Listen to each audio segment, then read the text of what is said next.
In a world where unimaginable amount of money have been transferred online and millions of online transactions are being processed daily, why electronic voting is still considered unsafe and insecure?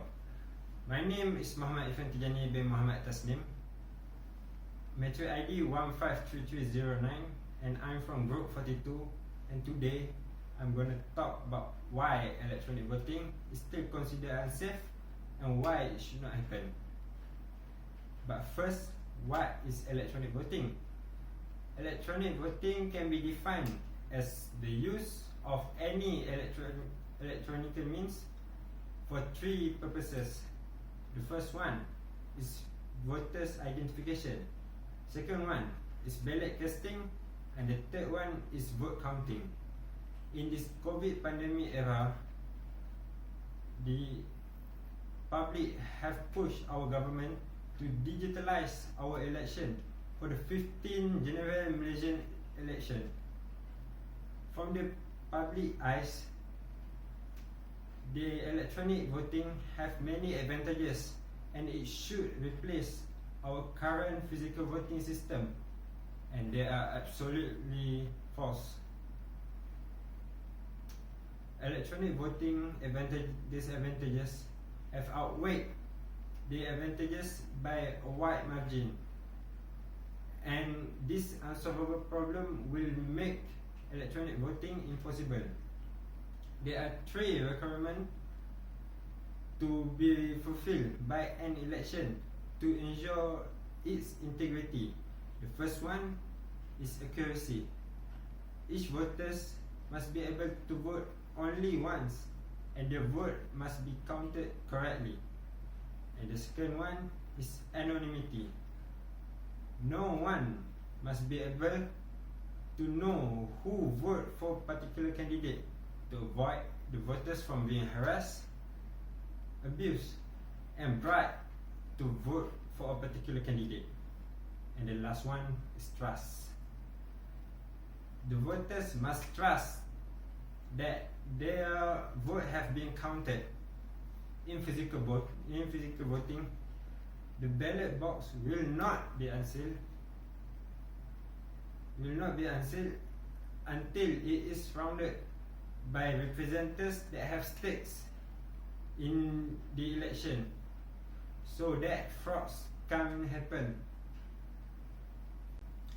One of the many problems that have rendered electronic voting obsolete is voting software genuinity. In theory, we can have the most secure and the most stable voting software, but how can we make sure that the software that we load into the voting machine is genuine? To do that, we can use checksum, which is a checking software that can check the genuinity of the software. But how can we check the genuinity of the checksum? To do that, we must checksum the checksum. We are not solving the problem, we are just shifting the problem never-endingly, a never-ending cycle of software checking. If we can't trust the software genuinity, how can we trust that the hackers will not alter our vote? How can we trust that our votes and our identity remain anonymous? This problem have brought all three requirements to ensure the integrity of an election. People think that after a certain level, no counterfeit software have been developed, but they are absolutely wrong.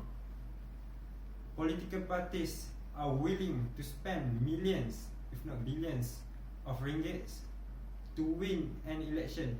They will do anything to win an election by committing fraud in the electronic voting.